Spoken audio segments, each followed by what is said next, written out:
Hindi na siguro magugulat itong si Andres Kahili kung siya ay matrade na ng San Miguel. Hindi nyo ba napapansin?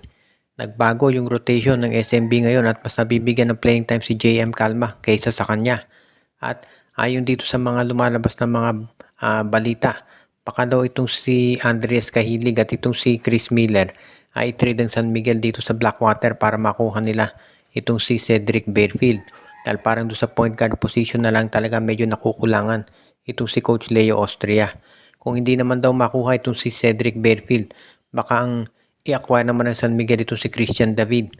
Ang maliwanag dito, itong si Andreas Kahilig ay isa daw sa mga players na ilalagay sa trading block. Kung mapapansin niyo itong si Kahilig, usually ang role niya sa San Miguel power forward, siya pumapalit dito kay Rodney Brondial.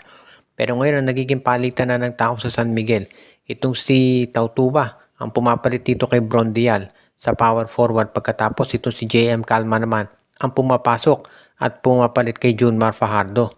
So unti-unti na nababago yung sitwasyon para dito sa San Miguel Beermen.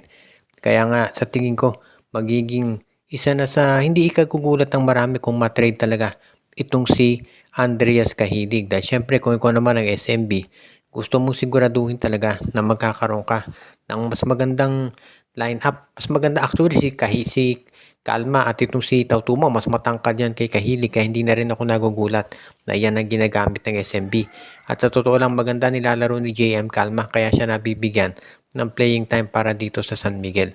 Kaya nga itong SMB naman masisiguro natin na gagawa at gagawa yan ng paraan para masigurado na magiging mas maganda yung kanilang pag-rotate ng mga players. At ngayon, kung matrade mas si Kahilig para dito kay Barefield o kaya kay David, ladong mas magiging matindi yung roster ng San Miguel. Ang problema ngayon itong TNT tropang 5G dahil nakita na natin na ganun pa rin yung sitwasyon. Pagdating sa San Miguel, hirap na hirap talaga sila. Dito sa Hinebra, alam natin na parang kontrapelo nila yan. Kaya nilang talunin sa finals. Ang problema, pag San Miguel naman nakaharap, baligtad. Palagi silang nahihirapan at hindi naman close yung mga laban nila kontra San Miguel. Palaging tambak. So, yan talaga ang nagiging problema pa ngayon. So, maraming mga fans ng TNT kung tanong ano bang kulang. Ang kulang sa kanila ay si Christian Stan Hardinger.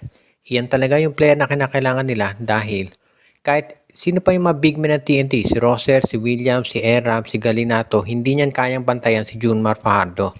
Ang kinakailangan nila yung katulad ni Christian Stan Hardinger talaga. Dahil sa kanya yung kargada ni Stan Hardinger at yung bilis nito, pwede talagang pantapat kay Junmar. Hindi niyan mapipigilan si Junmar na umiscore, pero at least hindi na nila kinakailangan na mag-double team.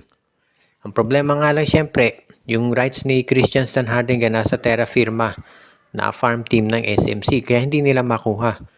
At hindi rin natin alam kung ito si Stan Hardinger ay interesado pa na maglaro ng basketball dahil medyo matagal-tagal na itong nagretiro. Mas pinili mag-retire kaysa maglaro sa Terra Firma. Kaya nga sa ngayon mukhang yan ang magiging problema dito. Ibig sabihin kahit itong Terra Firma ay pumayag na i-trade yung rights ni Stan Hardinger, wala namang guarantee na itong si Stan Hardinger ay magkakagusto na bumalik pa at maglaro dito sa PBA. Kaya kinakailangan siguro pag-isipan talagang mabuti yan nitong management ng TNT kung ano mabuti nilang gawin para dito at masiguro na magiging maayos na yung takbo ng kanilang roster. Dahil syempre kung ikaw naman itong TNT, mas pipiliin mo talaga na makuha na itong si Christian Stan Hardinger. Pero kinakailangan abangan din natin kung ano pa yung ibang mga pwedeng maging sabihin nating desisyon pagdating dito sa pagpapalit ng lineup.